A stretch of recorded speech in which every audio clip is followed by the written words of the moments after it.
Hello, hello, hello, and welcome to the Crew Podcast. I am the visionary Queen Angela, and welcome to Season 2. I want to thank you for tuning in and for all of your support throughout Season 1. We're back, them divas of the airwaves. So thank you for joining us tonight. Share this with someone. At Wings of Transformation Publishing, we are committed to helping our authors reach their goals and pursue their dreams of becoming published authors. We work closely with each author to ensure a successful publishing experience, and we are dedicated to helping them tell their stories in the most meaningful and impactful ways. We look forward to putting you on the path to writing your book.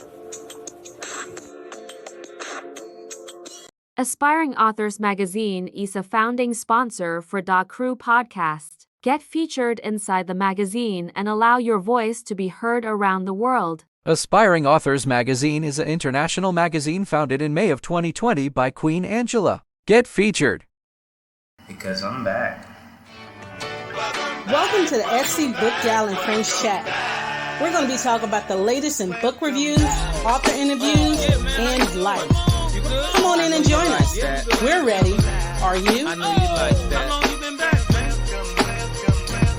I see the girls in the club, they're getting wild for me. And all the pretty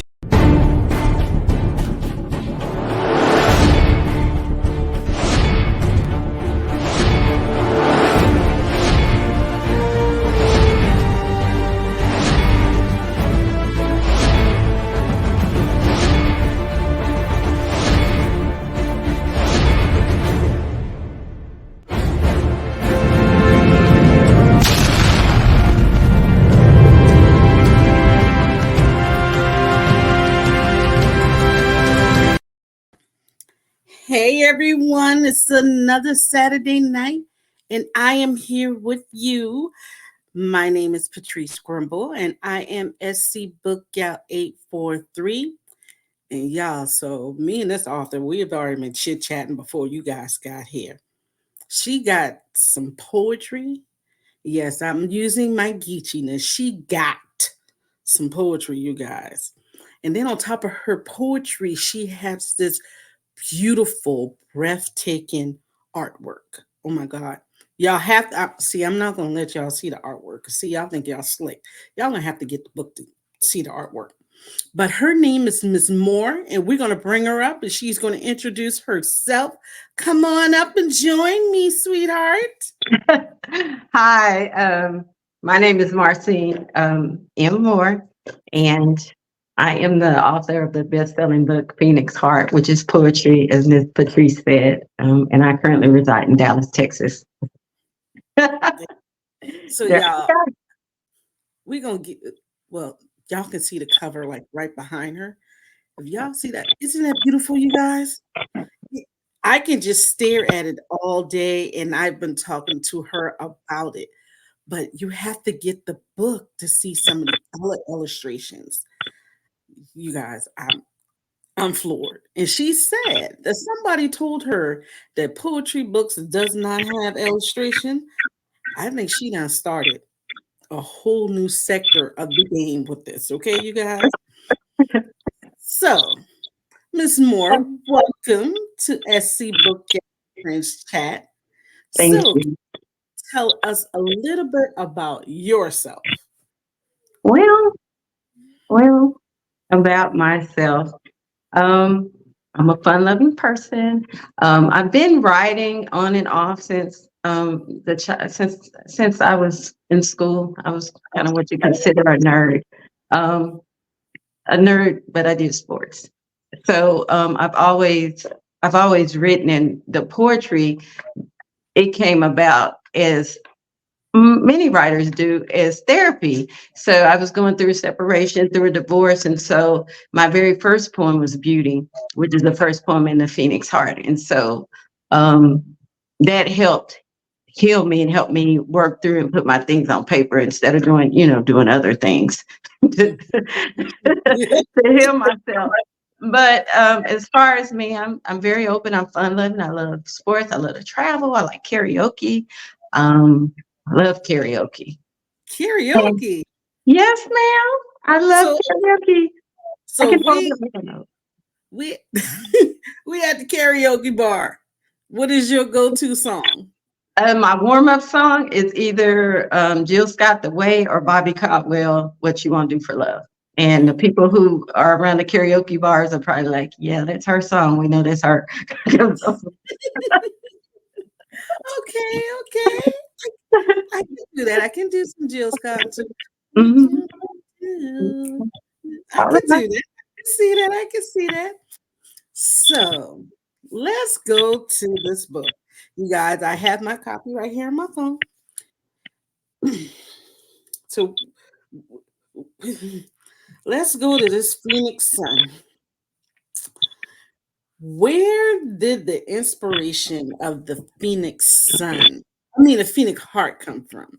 I mean, Well, it was a journey. It was a 13-year journey. Like I said, I was going through divorce and separation. So basically, the book is an evolution of the heart. And when you read it, you see the progression of at the beginning of being hurt, betrayed, and then meeting someone, then being healed, and then coming into my healing aura, which then is going into the next book, Reflections Rising. And so that's where the okay. inspiration came from. And I can see that with your titles, Beauty, Rose, why do I miss him so much? But she got a title, you guys. The poem is named Man Killer. So y'all know. She said she was gonna tell me the backstory of the Man Killer poem. I ain't got no popcorn, but I am ready for this one. So what is the story? Well, as far as Man Killer, when I wrote that one, if you hadn't been in the dating world after I had been married.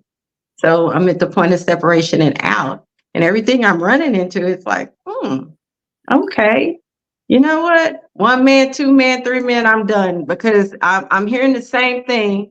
I'm hearing, but I'm not seeing the same action. So at that point, my heart was like, And I hate that maybe I might have missed a blessing in one of them. But at that point in time, it was just like all I saw was the same person.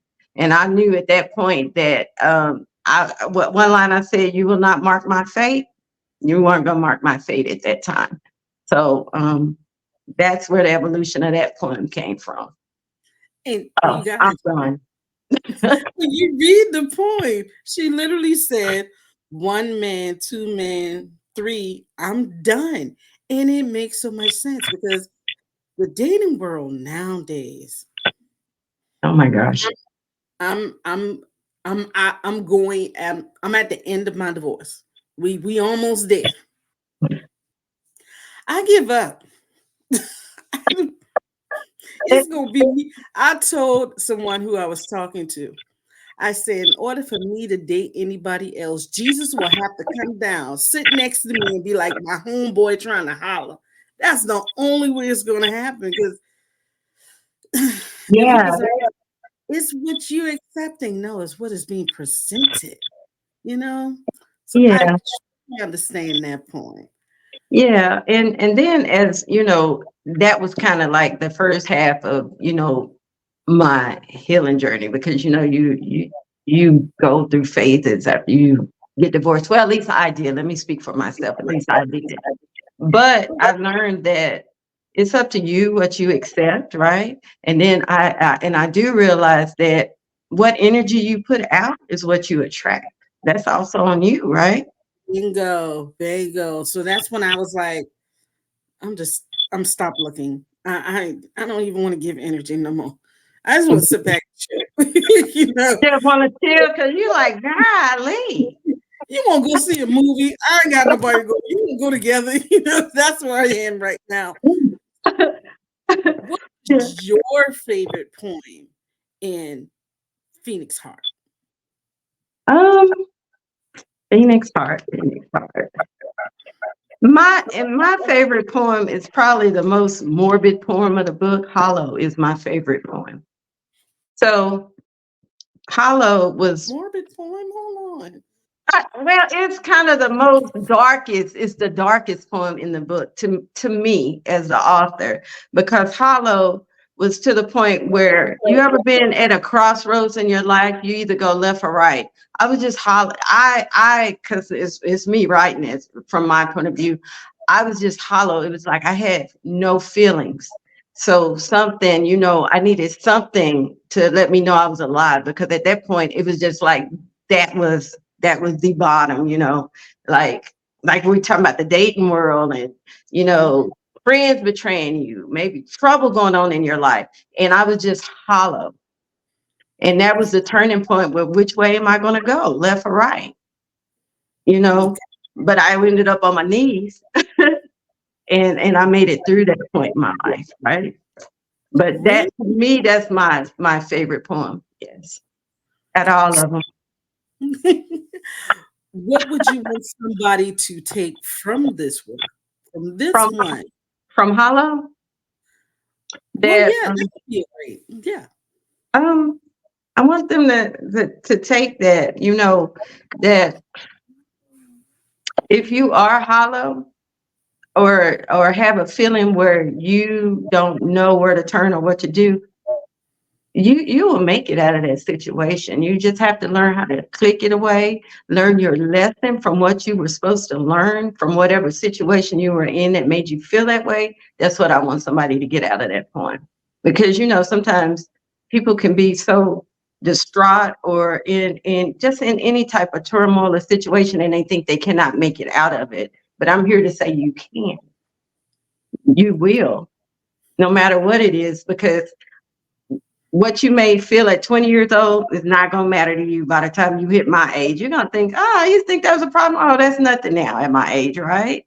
So get that out of that poem. Learn your lesson, brush yourself off, and keep going. Yeah, and stop repeating it. That's craziness. Once you learn something, accept it and move on and stop repeating it, because it's not going to change. God keeps giving you lessons until you realize, oh, this is not what I'm supposed to be doing. I have learned, and you will progress to the next stage. I'm living proof of that. Yep, now that was for me. I had to, yes, yeah. That was my nugget. Thank you. I accept it. You accept? I'm going to jump off the hamster wheel. Because I truly understand that part. So once you complete it, you publish, you have this book in your hand. What was your initial feeling? Like I had a baby. Oh, a lot of authors say that. It is like having a baby, because when you start, it's tiny and small, and then it keeps growing and growing, and then toward the end, when you're at your push, the line to push it out, it's like having a baby, because then you have all these thoughts, and you're like, oh my God, how are people going to receive this? Is it going to be right? I thought you have all this. So it's like having a baby, because, when you have a physical baby, like, oh God, I hope it's healthy. I hope people accept it. I'm a little baby, but is anybody else going to love it? That's how I felt about my book. I birthed the book. Well, I'm in the middle of birthing now. I'm in 8 months now. Well, somebody wants you to know that they are watching your birthing process. Miss Monique Blake. He said, yes, that's my aunt. Hi, New York, New Jersey. Hi, Auntie. Yes, yeah, they watched a lot.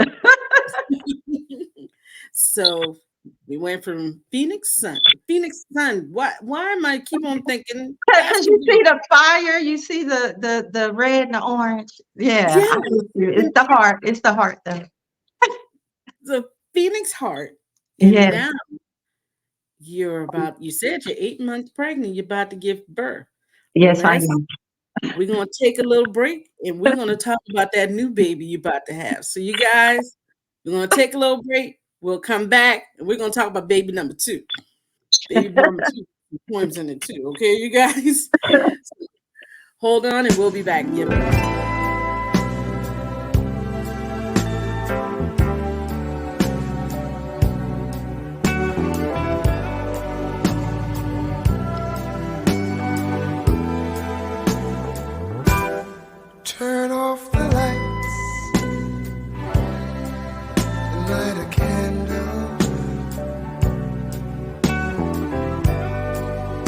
Tonight I'm in a romantic mood.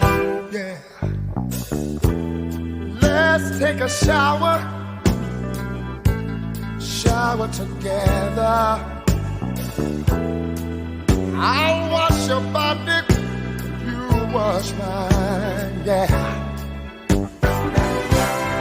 Rub me down in some hot oil, baby.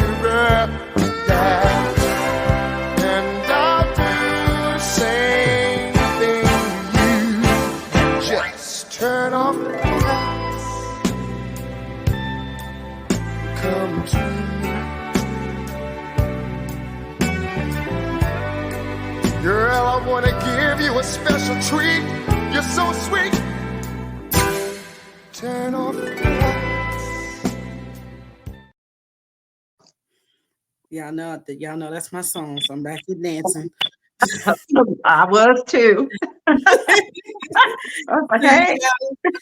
We are back with Miss Moore, and we went from the Phoenix, and now we're going to the reflections. So you have your new book. Can you tell us about when it's going to be out? If me and my editor talk today, it should be released the weekend of March 15th. Start running advertisements, and I will have an exact date by the end of next week, but that's the target date is March 15th, that weekend. Well, please make sure you send us an advertisement because I'll be happy to have it on all my social media. Thank I will you. be an honor. So Reflections Rising. Yes. What is this one about? Actually, Reflections Rising is more examining self-reflections journey. It has poetry in there that touches on different topics that are not explored typically. I have a couple of poems that some people may raise their eyebrows about, but the point of the poetry is for you to self-reflect. So, And you did. You guys. and I got a kicker in that one too. So you said with the pictures, I also have a part that after all of the poetry is called self-reflections. And so that part is kind of like a journal where it has different questions where you can analyze the poem and write what you want. So it's a little different, but So you're gonna let me, the reader, read the poem. You're gonna ask me a question, and then I get to analyze the poem. at the end of the book, it's a separate part. It's a separate part where you can keep your thoughts. Yes, keep your That thoughts. is wonderful. Yes. I love that. Thank you. So we'll talk about my favorite one in a minute. Your favorite. Which one is your favorite in Reflection Rising? My favorite, I got two. I like Bonded and Devil's Reflection. The Devil's Reflection. Okay. So why do you choose those two? Well, Bonded is it's about it's love. It's just like it's so melodic to me. It's so melodic because it's about when you find true love, whether it's from a kid, any type of relationship, platonic or a lover's relationship, and you're bonded to each other. And so your heart is my heart. We're each other's melody. We are one. We are them. So that's why I like that one. And then Devil's Reflection is one that when I wrote that, when it was in reference, I was talking to my childhood best friend. Hey, Brenda Smith Hickman. Now we were talking, and it was a case that we were dealing with. She's a nurse, but anyhow, that's HIPAA. But it made me think, man, I wanted to write a poem about that, and it was the Devil's Reflection. And so it's about Devil's Reflection can be dealing with a devil, whatever it may be in your life, whatever vice. It could be drugs, it could be money, it could be a man, a woman. But look at that, and it says, why are you letting the devil control you? His reflection is right there, but why are you overlooking this? Why are you overlooking this? So that's why it's my favorite, my personal favorite, besides Bonded. So like I said, I kind of like the Wow. more the crazier one. But because everybody has dealt with some type of vice in their life. I don't care who you are. Even Jesus Christ, who walked the earth, had a vice. Even little kids have a vice, and they don't even know what it is. My daughter's vice is candy. Right, right, right. But it the poem is for you to reflect on that, right? Right. So I'm trying to find it because I'm in my rough copy. Like I say, I'm birthing right now. But that is my favorite one. And then yours, did you hit on yours? I'm sitting up here looking at. So you guys, my favorite, the title is Mistress. And you guys, if you read the poem, it makes so much sense. And yeah, there's gonna be a lot of comments after this one. But that's what it's supposed to do, is make you think. I mean, I'm just a poet putting it out there for you to self-reflect. Now, I don't know which side you're on. I don't know if you fall as a mistress or if you fall as what, I guess if you're a mistress, you're a wife. So you know, that's for you to reflect on that. And that's kind of one where I was like, oh man, but when the inspiration hit, I wrote it. So And the inspiration, it hit her. And you know what, you guys, you have to read this. And when you do read this, you're going to be like, you know what? It's total sense. Total sense, especially that one line at the end. It says, she is the secret he keeps, the one who will undo him in the end. His secret, his lover, his friends. mm-hmm. So a lot of people, so y'all, I have a new guilty pleasure, and it's called Caught in the Act with Tammy Roman. Oh, Guys, it is hilarious. But the crazy thing about it is the mate or the husband or the wife is always going after the side. right. Why?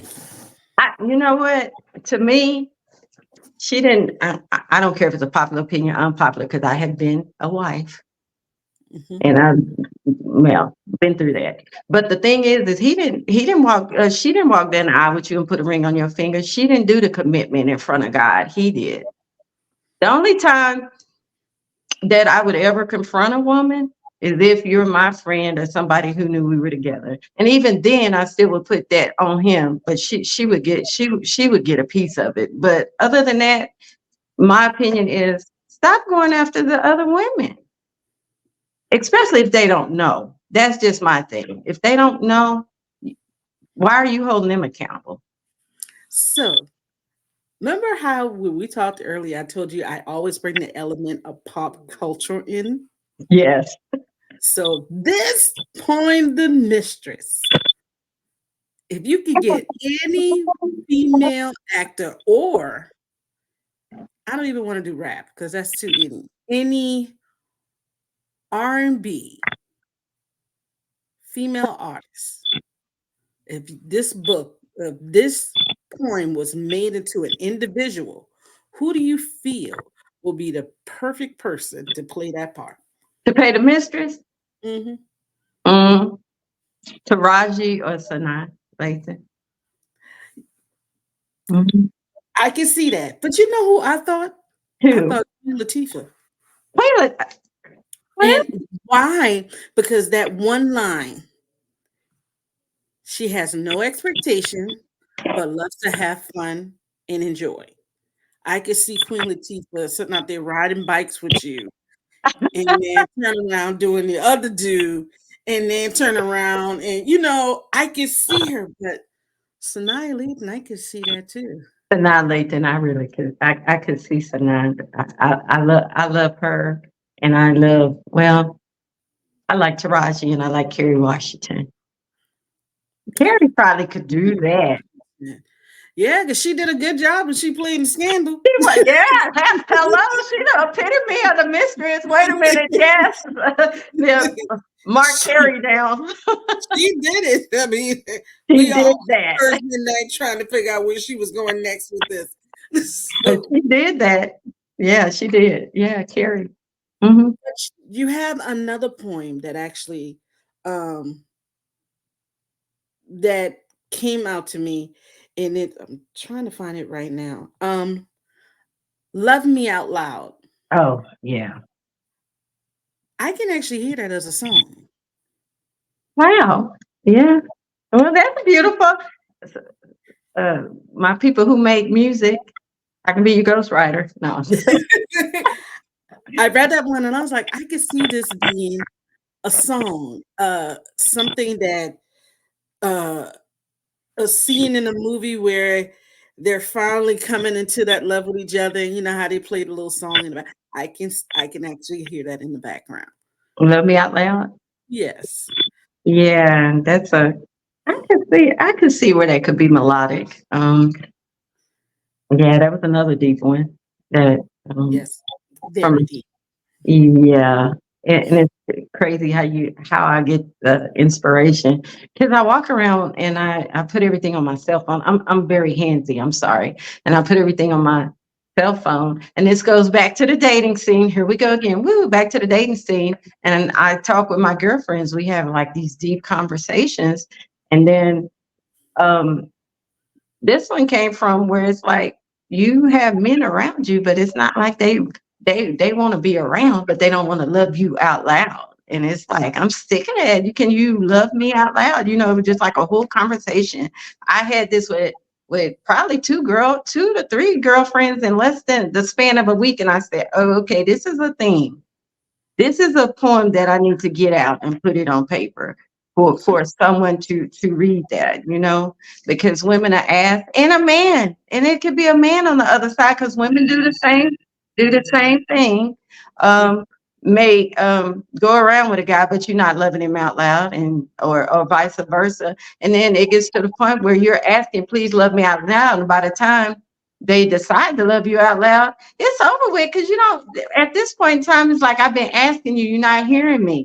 You might be you're not hearing, you might be listening, but you're not hearing and comprehending. And by the time that they get that point, usually the other person is done, because you've been there just holding on, right? You're holding on and waiting for someone to love you out loud. Bingo. So we are getting close to the end of the night, but I'm going to ask you a hard question. Yes. I know parents are not supposed to pick favorites. Oh my God. Yep, going to ask you.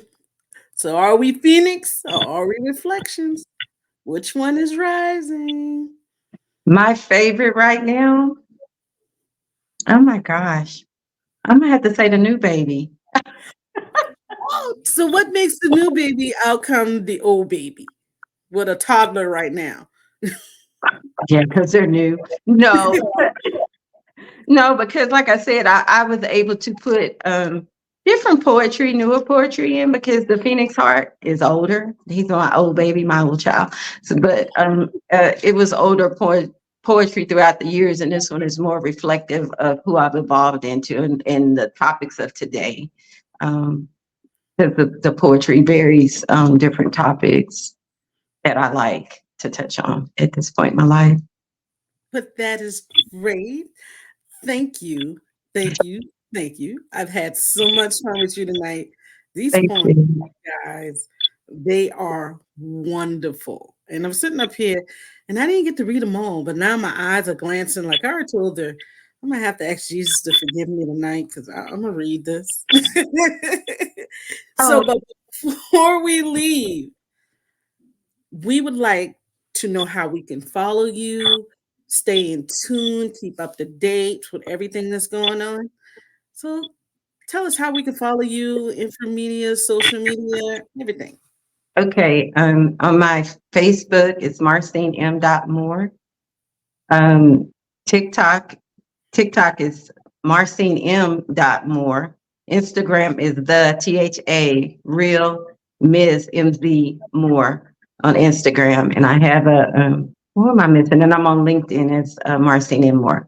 Now, mind you, that's my professional one, but I'm on there.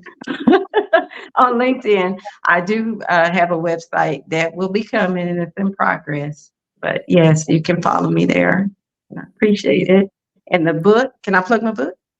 It's still best selling on Barnes and Nobles. If you go to Barnes and Nobles, look, I have it in hard copy now, which is beautiful. The hard copy version is beautiful, and still the paperback.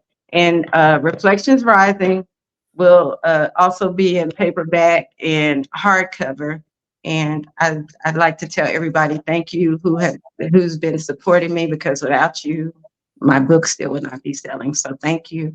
Thank you to my Mr. Ruth, my graphic artist. He is the coldest graphic artist in Dallas, Texas, graphic media, and to my editor, Joy Apple. Well, we're going to make sure that we have all that information. Yeah. I'm going to email you tomorrow afternoon. Yeah. I'm going to get a lot of information. We're going to share it out. But thank you. You guys, y'all want to get this. Just the graphics first. And then the poems. Then we're going to put the graphics and the poems together. I told her this is what we call at the library, the coffee table book, which means it's beautiful. And once you open it up, it's even better. So, thank you. Thank you. Again, thank you for being with us tonight. You guys, it's another Saturday night. We got it in the books. We had Ms. Moore. We're going to share everything out. Guess what? You missed part of the show? That's fine. Go to YouTube, rewind, and hear it all over again. Okay, you guys. I will see you back next Saturday night with another author. And then I got another surprise coming up. I got something that's cooking for our little people, because we got to get them back into reading. In the state of South Carolina, there are so many kids that cannot read on a 3rd grade level. It's sad. And a lot of them are kids of the Black and brown community. But you know what? We're going to change that. If you see me on Facebook, you have seen me talk about the whole month of August being about children's literature. If not, inbox me. We're going to dedicate the entire month of August to our little people. They're getting ready to go back to school. We're going to help them go back prepared, okay? So pay attention to my Facebook pages, because I'm going to have information about Mrs. Moore's book, information about the kiddos in the reading, and everything else we got going on, okay? But thank you again, Ms. Moore. Another Saturday night in the books. Good night, everyone. Bye. Bye. Good night. Good night. Thank you for joining us tonight. We hope you found a new book to read or a new author to explore. Join us again in 2 weeks for SC Book Gals and Friends Chat. Have a good evening. Bye.